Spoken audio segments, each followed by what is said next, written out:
ఏలూరు జిల్లా చింతలపూడి నియోజకవర్గంలో కూటమి అభ్యర్థి సొంగ రోషన్ కుమార్ ప్రచారం జోరుగా సాగుతోంది. అయితే ఎన్నికల ప్రచారంలో గ్రామాలకు వెళ్తున్న రోషన్ కుమార్ కు ప్రజలు బ్రహ్మరథం పడుతున్నారు. చింతలపూడి నియోజకవర్గం వ్యవసాయ ఆధారిత కావడంతో మొక్కజొన్న పామాయిల్ రైతుల కోసం ప్రత్యేక ప్రణాళిక రూపొందిస్తున్నామని సొంగ రోషన్ తెలిపారు.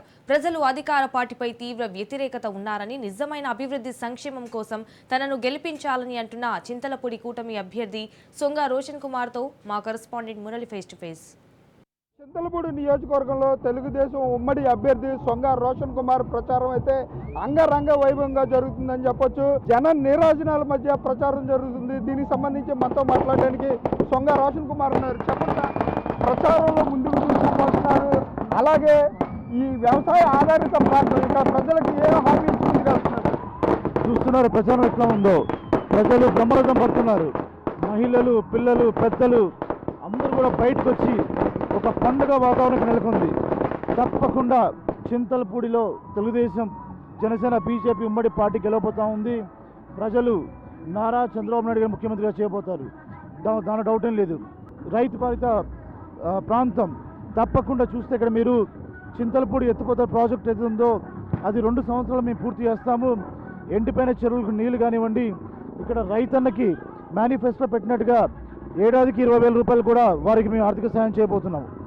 అలాగే అధికార పార్టీ నేతలు దాడులు దిగుతున్నారు, అలాగే మీరు దాడి చేశారని చెప్పి కేసులు పెడుతున్నారు. దీన్ని ఎలా చూడాలంటారు? ఇదో బేస్లెస్ అలిగేషన్. వాళ్ళ దగ్గర ఎవిడెన్స్ లేదు. వాళ్ళ ర్యాలీలో వాళ్ళు అద్దాలు వాళ్ళే పల్లగొట్టుకొని ఏం చేయాలో తెలియక ఓడిపోతున్న భయంతో కనీసం ఏదో ఒక 1000 మెజారిటీ తగ్గిద్దామని దాంతో వాళ్ళు ఇట్లాంటి కుట్రలు పండుతున్నారు. ఏదేమైనప్పుడు కూడా ప్రజలు ఏది కూడా నమ్మే ప్రసక్తి లేదు. వైసీపీ విషయంలో సత్యం మా వైపు ఉంది, విజయం మా వైపు ఉంది, ప్రజలు మా వైపు ఉన్నారు. అలాగే ఎస్సీ సామాజిక వర్గంలో ఒక వర్గం మిమ్మల్ని ఆదరించట్లేదు అని కూడా ప్రచారం చేస్తున్నారు. అది ఎంతవరకు వస్తాం అనుకోవచ్చు? వైసీపీ వాళ్ళు అన్నీ ట్రై చేశారు, కానీ ఇప్పుడు వాళ్ళు ఏం చేస్తున్నారంటే దళితుల మధ్య చిచ్చు పెట్టడానికి చూస్తున్నారు. మాలా మాదిగా మధ్య యుద్ధం అని చెప్తున్నారు. కానీ నేను ఒకటే చెప్తున్నాను, మీరు మాలా మాదిగా వేరేని అనుకుంటే మీరు వైసీపీకి ఓటేయండి. మాలా మాదిగా ఒకటే అని నినాదంతో ముందుకెళ్తున్నా నేను. మీకు నమ్మకం ఉంటే నాకు ఓటేయండి, సైగుర్తుకు ఓటేయండి. అలాగే ఇక్కడ పామాయిల్ రైతులు కానివ్వండి, మొక్కజొన్న రైతులు, అలాగే రైతు కూలీలు ఎక్కువగా ఉంటారు. వారికి ఏ హామీ ఇస్తున్నారు?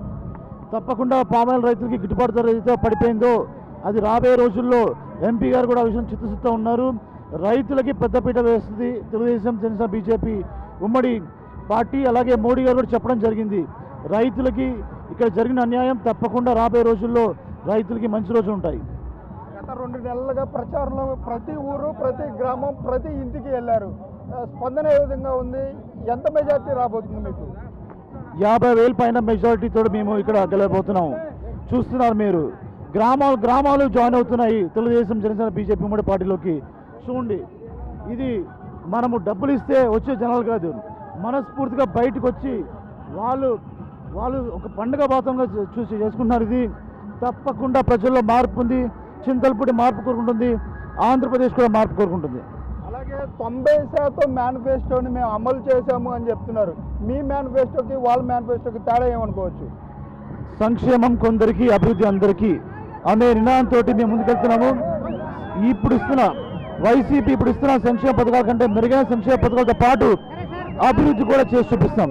అలాగే చింతలపూడి నియోజకవర్గంలో 50,000 మెజారిటీతో సొంగ రోషన్ కుమార్ అయితే గెలుస్తానని చెప్పి ధీమా వ్యక్తం చేసే పరిస్థితులు అయితే ఇక్కడ కనపడుతున్నాయి. కెమెరా పర్సన్ రమణతో మురళీ రాజు, చింతలపూడి నియోజకవర్గం నుంచి.